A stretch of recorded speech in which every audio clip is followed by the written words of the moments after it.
Un reino al borde del colapso, reyes poderosos y ambiciosos, profetas que desafían al destino, traiciones, guerras y milagros que desafían la lógica. El libro de Reyes es una crónica de gloria y destrucción, de hombres que jugaron con el poder divino y pagaron el precio. Desde la grandeza del rey Salomón, con su sabiduría legendaria y la construcción del majestuoso templo de Jerusalén, hasta la decadencia de un pueblo dividido, dominado por la idolatría, la corrupción y las intrigas palaciegas. Aquí conocerás a personajes como Elías, el profeta de fuego, quien desafió a falsos dioses en un duelo celestial, o a Jezabel, la reina oscura cuya ambición desató una era de caos. Este no es solo un relato de la Biblia, es una historia de conspiraciones, de fe inquebrantable y de la lucha entre la luz y la oscuridad. ¿Estás listo para adentrarte en uno de los relatos más impactantes y dramáticos de las Escrituras? El destino de un reino está escrito en estas páginas, pero su legado sigue vivo hasta hoy.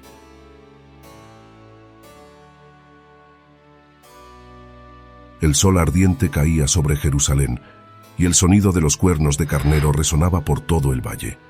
Las calles estaban abarrotadas de personas que se empujaban unas a otras para ver lo que estaba a punto de ocurrir. El rey David estaba muriendo, y el trono de Israel colgaba de un hilo. Dentro del palacio, los murmullos de los cortesanos se mezclaban con el crujido de las sandalias sobre el mármol. En una de las cámaras más resguardadas, Adonías, el hijo mayor sobreviviente de David, se rodeaba de sus seguidores. Él tenía claro su destino: ser el próximo rey. «Mi padre está en su lecho de muerte, y el trono de Israel no puede quedar vacío», declaró, mientras sus aliados asentían con una sonrisa. Entre ellos estaba Joab, el temido comandante del ejército, y Abiatar, el sumo sacerdote. Con su apoyo, la corona sería suya. Pero había un problema. En otro rincón del palacio, oculto entre los pasillos, un anciano de mirada aguda observaba en silencio. Natán, el profeta de Dios. Sabía lo que Adonías estaba planeando y que aquel no era el elegido de Dios. El verdadero rey debía ser Salomón. Sin perder tiempo, Natán se apresuró hacia los aposentos de Betsabé, la madre de Salomón. El sudor perlaba su frente cuando entró en la habitación. El tiempo se agotaba. «Reina, si no actúas ahora, esta misma noche tu hijo y tú estarán muertos», susurró con urgencia. Betsabé sintió un escalofrío recorrerle la espalda. Conocía bien la brutalidad de la política en la corte de David. Si Adonías tomaba el trono, Salomón no viviría para verlo. No hubo dudas. Juntos fueron hasta la alcoba del anciano rey David. El monarca, envuelto en mantos pesados, apenas podía hablar. Su piel estaba pálida y sus ojos se perdían en la penumbra. Pero cuando escuchó el mensaje de Betsabé y Natán, un destello de lucidez cruzó su mirada. Recordó su promesa. «Salomón, él será rey, hoy mismo», susurró con voz temblorosa. Las órdenes del rey corrieron por la ciudad como fuego en la hierba seca. En cuestión de horas, Salomón fue llevado a la fuente de Gihón, montado en la mula real de David, un símbolo inconfundible de realeza. El pueblo estalló en vítores. Los sacerdotes ungieron su cabeza con aceite sagrado y la multitud gritó: «¡Viva el rey Salomón! ¡Larga vida al hijo de David!». Mientras tanto, en la otra punta de la ciudad, Adonías celebraba su supuesta victoria con un gran banquete. La comida y el vino corrían sin control. Sus seguidores reían, convencidos de que el reino ya les pertenecía. Pero entonces lo escucharon. Primero un murmullo, luego un rugido creciente. La ciudad entera gritaba el nombre de Salomón. Los rostros en el banquete palidecieron. Un guardia entró corriendo, jadeando. Su expresión era de puro pánico. «Mi señor, David ha nombrado a Salomón rey. Todo Jerusalén lo aclama». La copa de Adonías cayó de sus manos y se hizo añicos contra el suelo. Un silencio mortal se apoderó de la sala. Sabía lo que significaba. El rey estaba muerto, y él no había sido elegido. El silencio en la sala del banquete de Adonías era sofocante. Las risas se habían evaporado. Los ojos de sus seguidores se movían inquietos, y el miedo se propagaba como una sombra oscura. Joab, el veterano general, se puso de pie de golpe. Él había sobrevivido a demasiadas batallas como para no saber cuándo una guerra estaba perdida. «¡Corre!», le susurró a Adonías con urgencia. «Si Salomón es rey, tú eres hombre muerto». Adonías, con el rostro blanco como la cal, no necesitó que se lo repitieran. Se levantó de la mesa tan rápido que volcó su copa de vino y sin mirar atrás corrió a través de los pasillos de su casa. Las calles de Jerusalén estaban desbordadas de júbilo. Las antorchas iluminaban la noche y la música de los címbalos y trompetas hacía temblar las murallas. Adonías, oculto en las sombras, veía cómo su reino imaginario se desmoronaba ante sus ojos, pero no iba a rendirse fácilmente. Sabía que aún había un lugar donde podría encontrar protección: el altar de Dios. Los sacerdotes en el tabernáculo de Jerusalén quedaron paralizados cuando vieron a Adonías entrar de golpe, jadeando, empapado en sudor, con el rostro desencajado. Se lanzó sobre el altar, agarrando con ambas manos los cuernos sagrados. Era una antigua tradición. Nadie podía matar a un hombre que buscara refugio en el altar. Desde allí gritó con todas sus fuerzas: «Díganle a Salomón que no me mate, juro que le serviré». Mientras tanto, en el palacio, Salomón estaba sentado en el trono de marfil y oro de su padre. La corona, pesada y majestuosa, descansaba sobre su cabeza. Sus ojos oscuros se fijaron en el mensajero que llegó corriendo. «Mi señor, Adonías está aferrado al altar. Suplica por su vida». El joven rey se inclinó hacia adelante. El peso del reino ya se sentía sobre sus hombros. Los consejeros a su alrededor esperaban su decisión.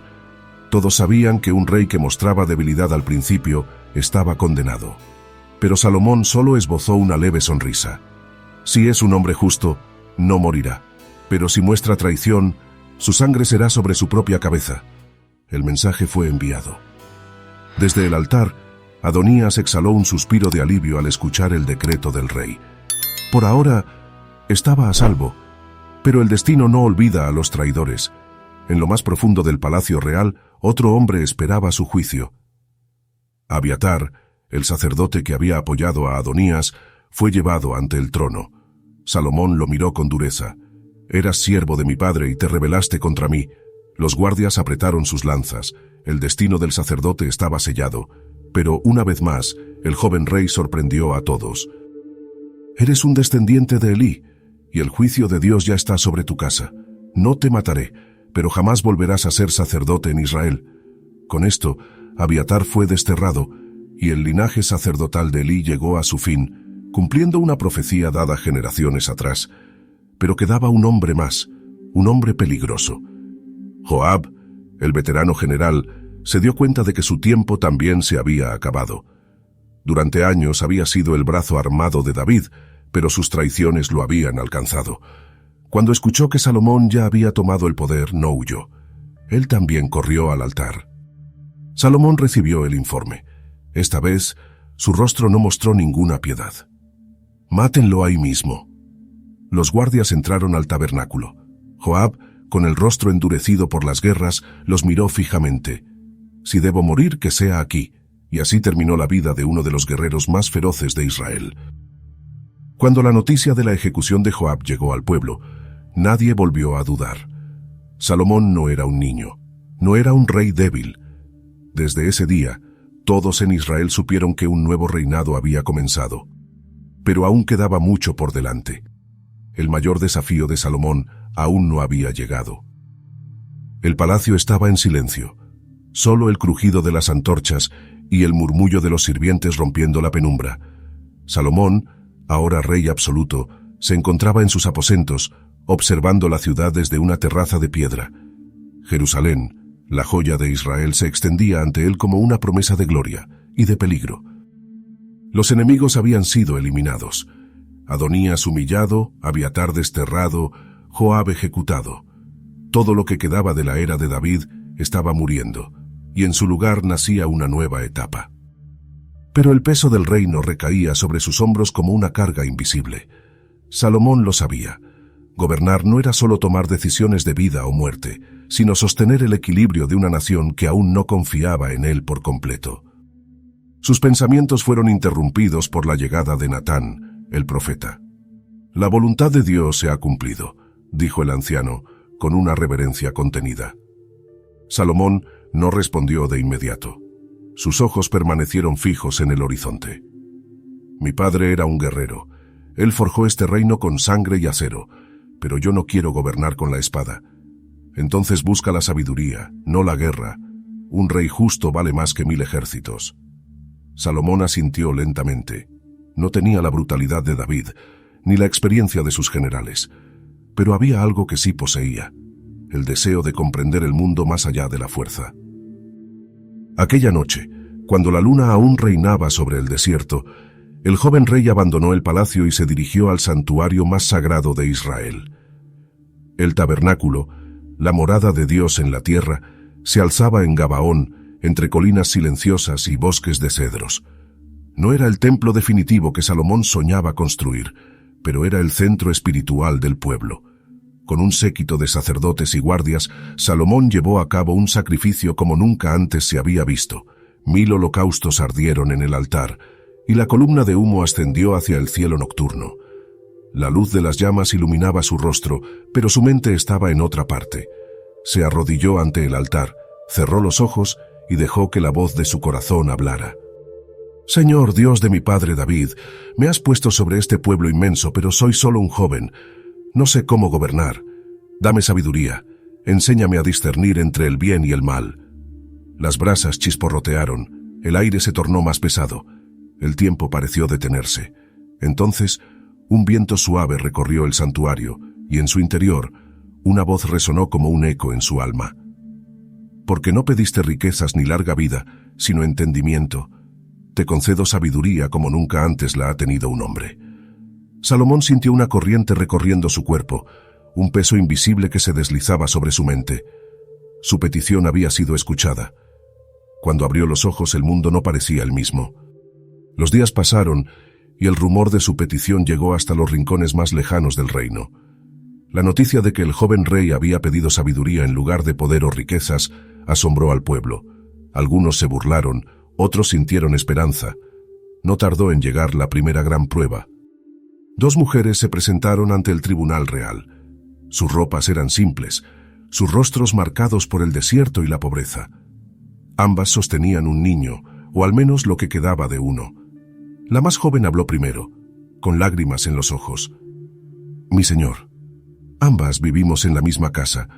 Yo di a luz un hijo y esta mujer también, pero en la noche ella asfixió a su hijo por accidente y cuando desperté había cambiado su niño muerto por el mío.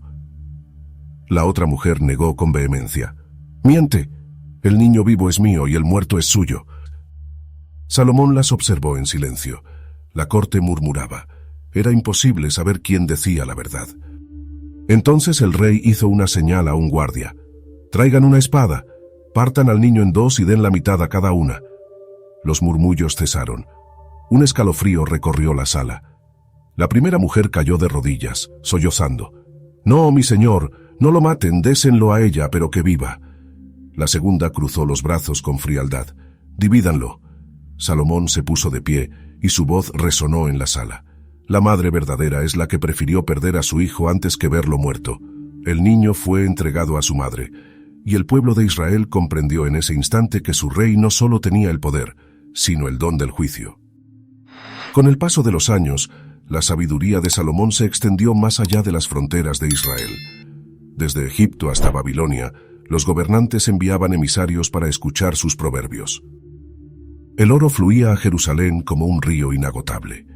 En el centro de la ciudad, los cedros del Líbano se alzaban como columnas majestuosas, y los obreros trabajaban día y noche en la construcción del templo de Dios, el sueño de David que ahora se volvía realidad en manos de su hijo. Pero incluso en medio de la abundancia, una sombra comenzaba a crecer en su interior. Salomón tenía el reino más próspero de la historia de Israel, pero ¿podría sostenerlo sin corromperse? El estruendo de los martillos y el crujir de la madera resonaban en las colinas de Jerusalén. Miles de obreros trabajaban sin descanso, esculpiendo piedra tras piedra, erigiendo muros que tocarían el cielo. Desde los puertos de Tiro, inmensas vigas de cedro llegaban en caravanas interminables, y el oro traído de Ofir brillaba bajo el sol ardiente. Era el proyecto más ambicioso en la historia de Israel, el templo del Señor, la casa de Dios en la tierra. Salomón recorría el sitio de construcción cada día. Era más que un rey, era un hombre con una misión divina. A su lado, Hiram, el arquitecto fenicio, explicaba los avances de la obra. Los muros están casi terminados, Majestad. Pronto comenzaremos el lugar santísimo. Salomón asintió. No era un guerrero como su padre, pero construiría algo más grande que cualquier victoria en el campo de batalla. 7 años transcurrieron y el día de la dedicación llegó. La ciudad entera se reunió en la explanada frente al templo. La construcción se alzaba imponente, con columnas de bronce labradas como lirios y un altar de oro macizo en su interior. Los sacerdotes llevaban el arca de la alianza sobre sus hombros, trasladándola al lugar santísimo, donde estaría resguardada por 2 querubines gigantes tallados en madera de olivo y cubiertos de oro puro. Salomón, vestido con su túnica real, ascendió los escalones del altar y alzó sus manos al cielo. Señor Dios de Israel, los cielos no pueden contenerte. ¿Cómo este templo podrá hacerlo? Pero ven y habita entre nosotros. Un silencio se extendió sobre la multitud. Luego, un rugido profundo sacudió el aire. Del cielo descendió fuego, consumiendo los sacrificios sobre el altar. Un grito unánime estalló entre el pueblo. Se postraron con el rostro en tierra, temblando ante la presencia de Dios. El templo estaba completo. Israel nunca había conocido tal esplendor. Pero detrás de toda gloria, la corrupción acecha en las sombras. Los rumores del esplendor de Jerusalén viajaron más allá del desierto, hasta los reinos del sur. En Saba, una tierra rica en incienso y mirra, su monarca escuchó con curiosidad los relatos sobre el rey de Israel. No era solo su riqueza lo que despertaba su interés, sino su fama como el hombre más sabio del mundo. La reina de Saba decidió verlo con sus propios ojos. La caravana que partió de su reino era imponente. Camellos cargados de oro, piedras preciosas y perfumes exóticos. La travesía fue larga, cruzando montañas áridas y valles interminables hasta llegar a las puertas de Jerusalén. El recibimiento fue majestuoso. Las calles estaban decoradas con estandartes de lino púrpura y músicos tocaban melodías ancestrales mientras la reina avanzaba hacia el palacio. Cuando finalmente estuvo frente a Salomón, sus ojos, oscuros como la noche, lo analizaron con astucia. «Dicen que eres el hombre más sabio que ha existido», dijo con una sonrisa enigmática. «Veamos si es cierto». Salomón inclinó la cabeza, aceptando el reto. Durante días, la reina le lanzó enigmas, acertijos y preguntas sobre la vida y la muerte, el universo y la naturaleza del hombre. El rey respondió a cada una sin titubeos. Habló del ciclo de los astros, de las raíces de la justicia, del corazón humano y de los misterios del tiempo. Finalmente, la reina de Saba exhaló un suspiro y lo miró con admiración. «Todo lo que escuché sobre ti era cierto, y aún más». De su cuello se quitó un collar de oro con un rubí rojo como el fuego. «Esto es un tributo, no solo por tu riqueza, sino por tu sabiduría». Los días pasaron, y cuando la reina partió de regreso a su reino, su mirada se desvió una última vez hacia Jerusalén.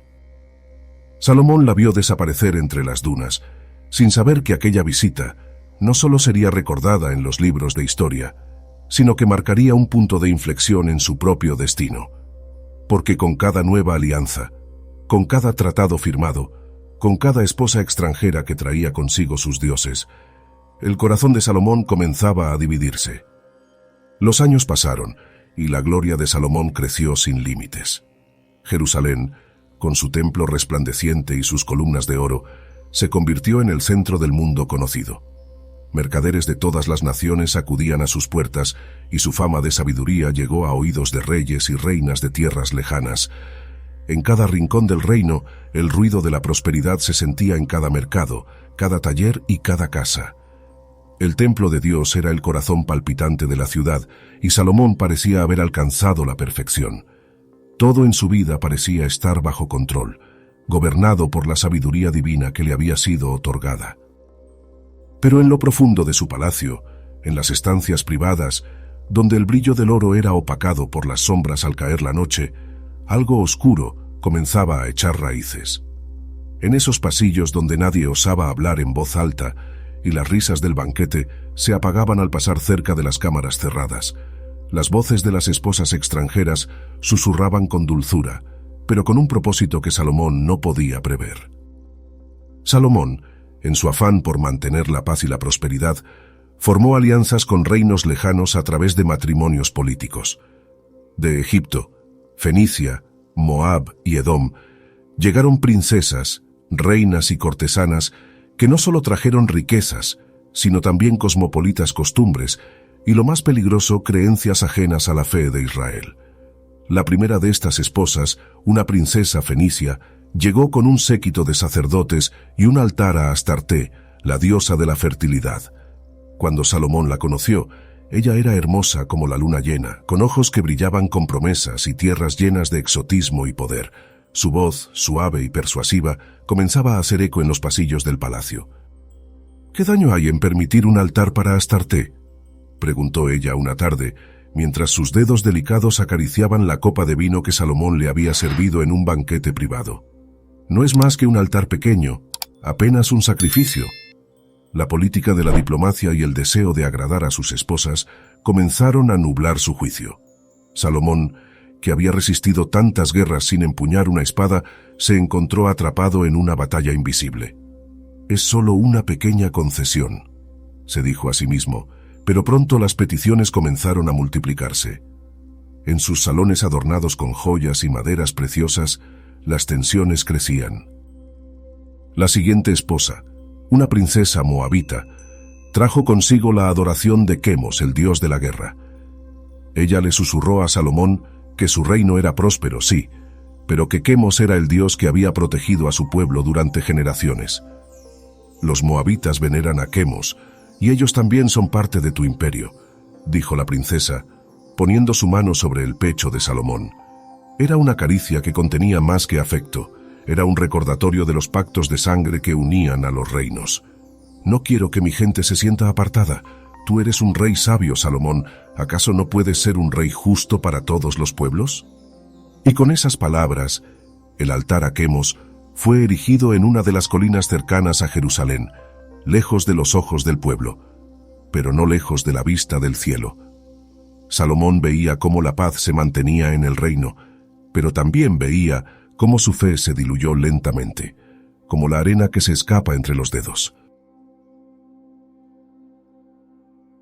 Así fue como las colinas alrededor de Jerusalén comenzaron a llenarse de templos dedicados a deidades extranjeras. Baal, Moloc, Astarté y Quemos fueron venerados en sacrificios sagrados y secretos.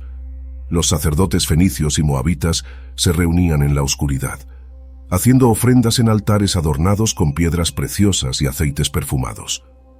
Los sacrificios eran realizados fuera de la vista del pueblo, pero salían rumores.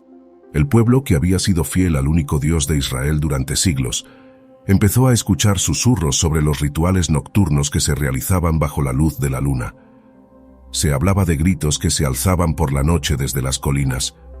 En secreto, algunos de los más leales se levantaban a orar en el templo de Salomón, tratando de buscar consuelo en la única fe que conocían. Pero lo que no sabían era que Salomón ya había cedido. En sus horas más solitarias, se encontraba en su cámara privada, frente al altar de Baal, preguntándose si había hecho lo correcto. La paz que tanto había buscado, la diplomacia que había traído tantos beneficios, se estaba convirtiendo en una carga invisible, un peso que desgastaba su alma. Sin embargo, alguien lo veía todo. En las sombras de los pasillos palaciegos, Natán, el profeta de Dios, observaba con temor y tristeza. Él sabía lo que sucedía en el corazón de Salomón. Como una luz roja en la oscuridad, Natán veía el peligro que se cernía sobre Israel. El reino que Dios había ungido con sabiduría estaba comenzando a diluirse, y el trono de Salomón, que había sido un símbolo de justicia y paz, se estaba oscureciendo por la influencia extranjera. A medida que los años pasaban, el amor por Dios se fue apagando en Salomón. El hombre que había sido elegido para edificar el templo, el hombre que había plegado su rodilla en oración para pedir sabiduría, se encontraba ahora rendido a las voces seductoras de aquellas que una vez fueron sus aliadas diplomáticas. El pueblo de Israel, desconociendo las traiciones que se tejían en los muros de su ciudad santa, siguió viviendo su vida con fervor religioso, ajeno a la creciente sombra de idolatría que cubría a su rey. En los campos áridos de Silo, mientras las tribus del norte permanecían distantes del poder del rey, el profeta Ahías ya había recibido un mensaje de Dios que debía ser entregado a Salomón. Ahías era un hombre de edad avanzada y sabiduría profunda, conocido por su rectitud y por ser fiel a la voluntad divina. Aquella tarde, mientras la brisa cálida del desierto acariciaba las colinas, Ahías se encontraba con Jeroboam, un hombre al que Dios había escogido para una tarea difícil y trascendental: dividir el reino de Israel. Tras entregar la profecía a Jeroboam, Ahías no se detuvo. Siguió su camino hacia Jerusalén, donde Salomón aún gobernaba con esplendor, pero en su corazón una oscuridad comenzaba a asentarse. El profeta llegó al palacio real, donde las luces doradas iluminaban las grandes habitaciones. Ahías fue introducido en la cámara privada de Salomón. Los sirvientes se retiraron, dejando al rey y al profeta cara a cara. El aire en la sala estaba cargado de la sabiduría de uno y el temor del otro. Salomón, sin levantar la mirada, se encontraba sentado en su trono. La corona de oro brillaba en su cabeza, pero su mente estaba dividida. Sabía que el pueblo lo admiraba, pero también que el reino se estaba fragmentando en secreto. Sus esposas extranjeras, sus costumbres, sus dioses, se estaban infiltrando en su vida. Ahías, con el rostro severo y los ojos penetrantes, habló con voz profunda: «Rey Salomón, tú que has sido sabio en muchas cosas, escucha lo que te digo en nombre de Dios. El reino de Israel está siendo dilapidado por tu desobediencia. Te has desviado del camino recto. Has permitido que los dioses de los pueblos paganos se erijan en tus colinas, y el pueblo no puede seguir dos caminos a la vez. La ira de Dios se encamina hacia este reino». Salomón, que había escuchado tantas alabanzas por su sabiduría, sintió el peso de las palabras del profeta. La paz que había logrado a través de sus alianzas diplomáticas parecía desmoronarse. Salomón, con una mirada vacía, respondió, pero sus palabras fueron cargadas de un sentido de culpa. «Lo sé, Ahías. He intentado mantener la paz. He construido templos para mis esposas, para sus dioses. Todo esto lo he hecho por amor a mis reinos. Pero los pueblos que gobierno tienen sus tradiciones. ¿Acaso no es justo permitirles adorar a sus dioses? ¿Qué daño hay en dejar que sus altares existan?» Ahías, con profunda tristeza en sus ojos, se adelantó. Su tono se tornó más grave, más urgente. «El daño es grande, Salomón. En tu corazón se está abriendo una grieta. La verdad no puede compartirse con la mentira. No puedes servir a Dios y a los dioses ajenos al mismo tiempo. El reino que has edificado será dividido, y tu hijo no heredará la gloria completa de tu trono. Dios ya ha tomado su decisión». El rostro de Salomón se tensó. Por un momento los ecos de la advertencia de Dios resonaron en su mente, pero su deseo de paz y su temor a perder el poder lo hicieron vacilar. Salomón sabía que si dejaba de lado sus compromisos diplomáticos, podría perder todo lo que había construido. No deseaba ver el fin de su imperio, pero la profecía no podía ser ignorada. Ahías levantó su mano y, mirando a Salomón fijamente, repitió las palabras que ya había dicho antes. «Por amor a David, tu padre, no lo haré en tu tiempo, pero tu hijo reinará solo sobre una tribu. El reino será dividido y las consecuencias de tus decisiones te seguirán más allá de tu muerte». Lo que el profeta anunció no tardó en comenzar a cumplirse. En los áridos campos de Silo, al norte de Jerusalén, Jeroboam caminaba con paso firme. El polvo del camino se adhería a sus botas de guerra, y en su pecho, el latido de su corazón resonaba con un destino inminente. Lo veían como un futuro rey. Los rumores llegaron al palacio. «Jeroboam reúne hombres en secreto», susurraban los consejeros. Salomón entendió la amenaza. No cometería el error de la pasividad. Ordenó la captura de Jeroboam, pero el comandante fue más rápido. Antes de que pudieran alcanzarlo, huyó a Egipto, donde encontró refugio bajo el faraón. Salomón apretó los puños. El reino estaba temblando. Una noche, Salomón, ya sumido en el peso de sus decisiones, se retiró a su cámara privada en el palacio. La ciudad dormía, y la quietud de la noche lo rodeaba, pero el profundo silencio se rompió cuando una luz sobrenatural comenzó a llenar la habitación. Un resplandor divino descendió sobre él, y en ese instante, la presencia de Dios invadió su ser. La visión fue inmediata, y Salomón se encontró de rodillas, inmóvil, mientras una figura gloriosa se manifestaba ante él. La voz de Dios resonó con fuerza, y sus palabras no eran de consuelo, sino de juicio. ¿Por qué has hecho esto? Y no has guardado mi pacto ni mis estatutos que te mandé. Yo arrancaré el reino de ti y lo daré a tu siervo. Sin embargo, por amor a David, tu padre, no lo haré en tu tiempo, sino que lo haré en el tiempo de tu hijo. Salomón, que había sido el rey más sabio de todos los tiempos, vio cómo su reinado se desmoronaba ante sus propios ojos. La ciudad que había edificado, el gran templo que había consagrado a Dios, la paz y la gloria que había alcanzado, todo parecía desvanecerse ante el juicio de Dios. Jerusalén brillaba aún, pero el futuro ya no sería el mismo. La visión de lo que ocurriría a partir de esa noche lo persiguió. En su corazón, un vacío comenzó a expandirse, pues sabía que había cometido un error irreparable. El reino de Israel se dividiría, y su hijo no sería el heredero de toda la nación, sino solo de una parte pequeña, Judá. Salomón despertó de su visión, el rostro sudoroso, el corazón palpitando con una mezcla de desesperación y arrepentimiento. Lo que Dios había dicho era inevitable, el reino sería dividido, y la grandeza de su reinado caería ante los ojos de su hijo, quien heredaría solo una sombra de lo que había sido un reino unido. Pero su mayor prueba aún estaba por llegar.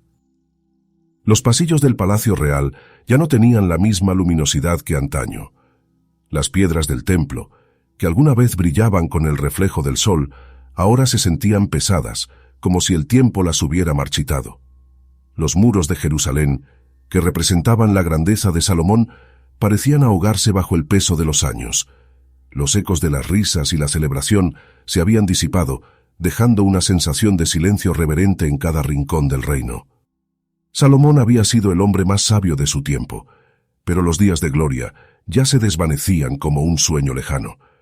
Su mente, antes afilada y llena de respuestas a las preguntas más difíciles, ahora estaba nublada por la fatiga y la preocupación.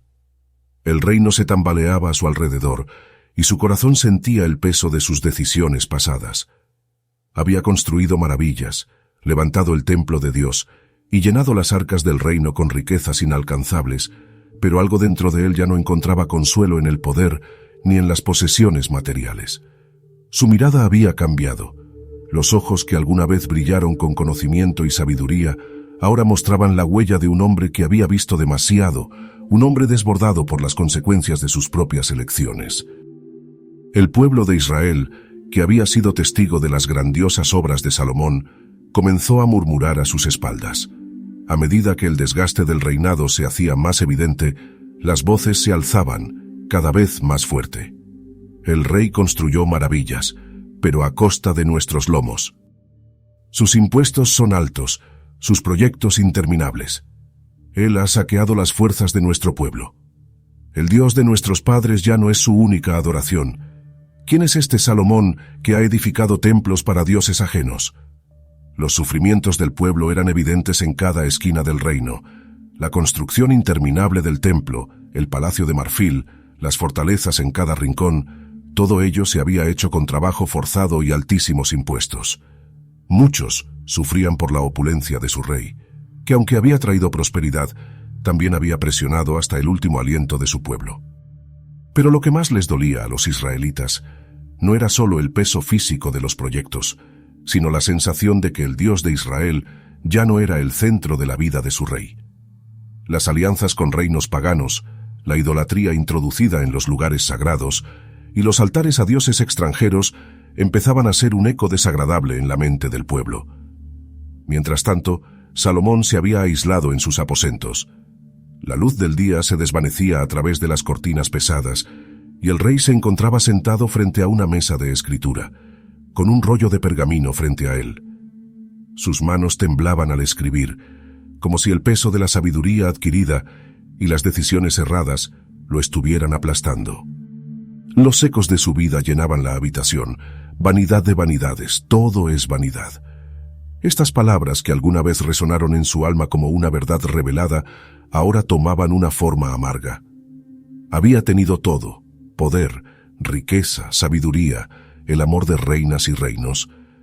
Pero al final se dio cuenta de que nada de eso tenía valor sin la presencia de Dios, aquella devoción inquebrantable con la que había comenzado su reinado.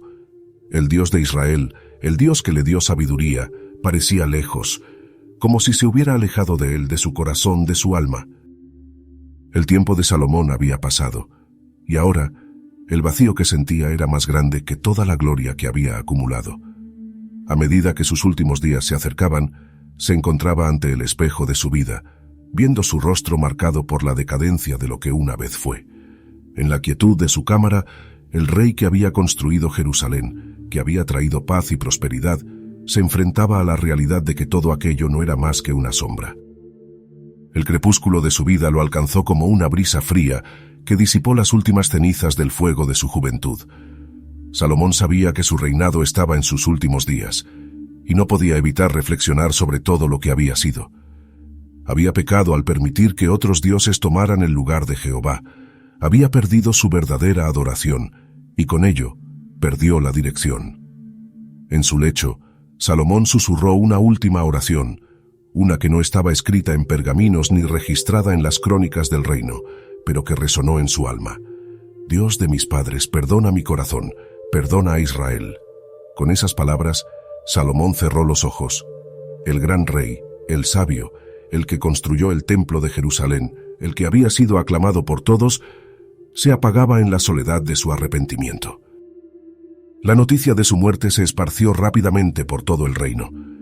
Pero más allá del lamento, una sola pregunta quedó flotando en el aire, como una marea que no podía ser detenida. ¿Qué sería de Israel sin Salomón? El pueblo temía por el futuro. Salomón había sido su baluarte, la figura que mantenía la paz. Pero lo que no sabían es que sin él, el reino comenzaría a desmoronarse. La semilla de la división ya había sido sembrada mucho antes, y Jeroboam, el líder del norte, ya había sido elegido para tomar las 10 tribus que algún día serían suyas. El reinado de Salomón llegaba a su fin, pero la consecuencia de su vida sería la división del pueblo de Israel.